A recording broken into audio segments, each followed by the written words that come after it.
सविस्तर बातम्यांमध्ये आपलं पुन्हा एकदा स्वागत। शारदीय नवरात्रोत्सवाच्या तिसऱ्या माळेला आज करवीर निवासिनी श्री अंबाबाई देवीची चंद्रलांबा परमेश्वरी रूपातील तर तुळजाभवानी देवीची ललिता देवी श्रीयंत्र रूपातील पूजा बांधण्यात आली। इचलकरंजीतील रेणुका देवीची रेणुका आणि जमदग्नी ऋषी यांच्या आश्रमात गरुड आणि सर्प आश्रयाला आलेल्या रूपातील तर अंबा मातेची जगाचा पोशिंदा असलेल्या बळीराजा रूपातील पूजा बांधण्यात आली होती। दख्खनचा राजा श्री ज्योतिबा देवाची 5 कमळ पाकळ्यांमधील खडी अलंकारिक सरदारी रूपातील तर कोडोलीच्या अंबाबाईची चंद्रावर बसलेल्या रूपात पूजा बांधण्यात आली होती। या पूजेचे नाव चंद्रलांबा परमेश्वरी किंवा चंद्राला परमेश्वरी आहे। आज नवरात्रातील दिवस तिसरा। या पूजेचे वैशिष्ट्य असे आहे की योग मार्गातील प्रमुख देवी म्हणून चंद्रलांबा देवीचा उल्लेख पुराण वाङ्मयात आढळतो। ही देवी म्हणजेच महामाया सीतेचाच अवतार आहे। ही देवी भगवान दत्तात्रयांवर कृपा करणारी आहे, त्यामुळे तिच्या बिरुदावलीत अवधूत कृपावंती असे नाव आहे।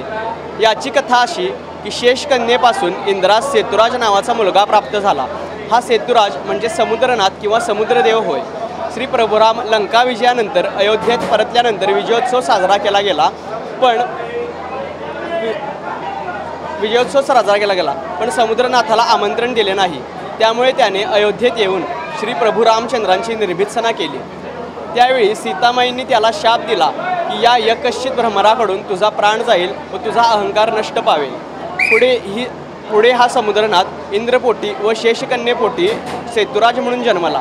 हा सेतुराज पुढे सर्व शास्त्रांनी पारंगत झाला व त्याने प्रत्यक्ष शंकरास प्रसन्न केले व शास्त्राने मरण येणार नाही असा वर प्राप्त केला।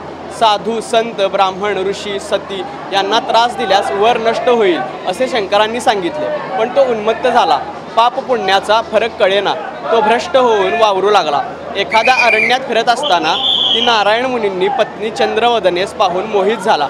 ते नसताना तिच्या लोभाने तिचे हिरण्यकन्या प्रवृत्त झाला। नारायण मुनींना हे यथावकाश कळताच त्यांनी त्यास अविचारपासून परावृत्त करण्याचा प्रयत्न केला, पण तो निष्फळ ठरला। नारायण मुनींनी हिमालयात जाऊन हिंगोळा देवीस प्रसन्न करून घेतले व देवी त्यांच्यासोबत निघाली। मागे फिरून न पाहण्याची आज्ञा केली, पण त्या ठिकाणी मुनींना आवाज येईना म्हणून त्यांनी मागे फिरून पाहिले।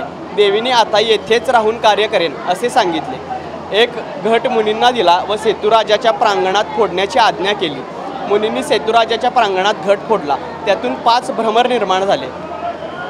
पुढे त्या भ्रमरातून असंख्य भ्रमर निघाले व राजाचे सर्व सैन्य भ्रमर दंशाने मारले गेले। सेतुराजाच्या अंगाचा दाह झाला। त्याचा दाह शांत करण्यासाठी त्याने भीमा नदीत जीव दिला व सेतुराजाचा शेवट झाला। नारायण मुनींनी देवीस प्रार्थना करून सन्नती या क्षेत्री आणले व ते स्थे स्थापन केली। हीच ती चंद्रलांबा देवी। नंतर देवीने साऱ्या भ्रमरांना आज्ञा केली की ते सारे पुन्हा 5 भ्रमर झाले। उजव्या पायात 3 व डाव्या पायात 2 भ्रमर गुप्त झाले। श्री क्षेत्र सन्नती भीमा नदीच्या तीरावर असून जिल्हा गुलबर्गा कर्नाटक येथे आहे। हिला हिंगुळांबा देवी किंवा भ्रमरांबा देवी संबोधतात। ही पूजा श्रीपूजक विद्याधर मुनीश्वर, मयूर मुकुंद मुनीश्वर, सोहम मुनीश्वर व सुकृत मुनीश्वर यांनी बांधली। नवरात्राच्या आज तिसऱ्या माळेला भाविकांची संख्या वाढतच आहे आणि सलग सुट्ट्यांमुळं भाविकांनी दर्शनास प्राधान्य दिलेलं दिसतंय। बाहेरगावहून येणाऱ्या गाड्यांची संख्या पण जास्त आहे, त्यामुळं अचानक मंदिरातली गर्दी वाढताना दिसते आणि आज सकाळी 5 वाजल्यापासून आपला दर्शन मंडप हा भरलेला आहे आणि आज रात्रीपर्यंत ही गर्दी अशीच कायम राहील आणि उद्या त्याच्यापेक्षा जास्त गर्दी होईल असा अंदाज आहे। भाविकांनी जास्तीत जास्त सुलभतेनं दर्शनाचा लाभ घ्यावा यासाठी आपण सर्व ते प्रयत्न करीत आहोत। आज नवरात्रोत्सवाच्या तिसऱ्या दिवशी रेणुका मंदिर इचलकरंजी येथे रेणुका जमदग्नी ऋषीच्या आश्रमास गरुड आणि सर्प आश्रयाला आले अशा प्रकारची पूजा बांधण्यात आलेली आहे। पांडुपुत्र अर्जुनाने खांडवन दग्ध केल्यानंतर तेथे असलेला सर्पकुळ संपूर्ण भयभीत होऊन रामशृंग पर्वतावर स्थलांतरित केले। त्या पाठोपाठ तेथे असलेले गरुडराज हे सर्पाच्या शोधार्थ रामशृंग पर्वतापर्यंत आले। रामशृंग पर्वतावर दिवसभर त्यांनी भ्रमण केलं, पण त्या गरुडास की एकही सर्प दृष्टीस पडलेला नाही। दिवसभर भ्रमण करून थकलेला गरुड शेवटी रेणुका जमदग्नी ऋषींच्या आश्रयाला येतो।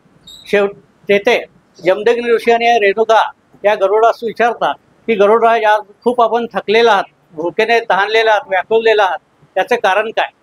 तर गरुडराज सांगतात की मी आज दिवसभर भ्रमण केलं पण माझ्या दृष्टीस इथे एकही सर्प दिसलेला नाही आहे. तर या सर्व सर्पकुळाला आम्ही येथे आश्रय दिलेला आहे.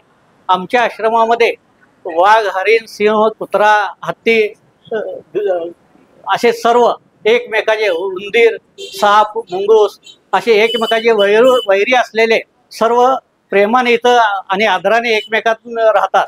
तसं त्याप्रमाणे तुलाही राहायचं असेल तर तू या पुष्करणीमध्ये स्नान कर, तीर्थप्रसाद घे आणि सर्पाशी वैरत्व विसरून इथं आश्रय घे. त्याप्रमाणे गरुडाने हे मान्य केलं, पुष्करणीमध्ये स्नान केलं, तीर्थप्रसाद घेतला आणि तिथं आश्रय घेतला. म्हणून त्या पुष्करणीस आज गरुड तीर्थ असे नाव आहे.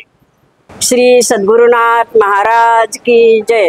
जगाच्या पोशिंदा असलेला शेतकरी रूपा श्री अंबा मातेची पूजा बांधण्यात आलेली आहे. अंबा माता फळाने भरलेले बैल जोडी हाकत असलेला आजचा शीन आहे. बळीराजाला सर्व कामात सहकार्य करण्याच्या बैलगाडी हाकण्याच्या रूपात श्री अंबा मातेची पूजा बांधली आहे. समोर फुला फळांनी भरलेली बैलगाडी दिसत आहे. हा आजचा आम्ही नवरात्रीचा 3ऱ्या दिवशीचा शीन केलेला आहे.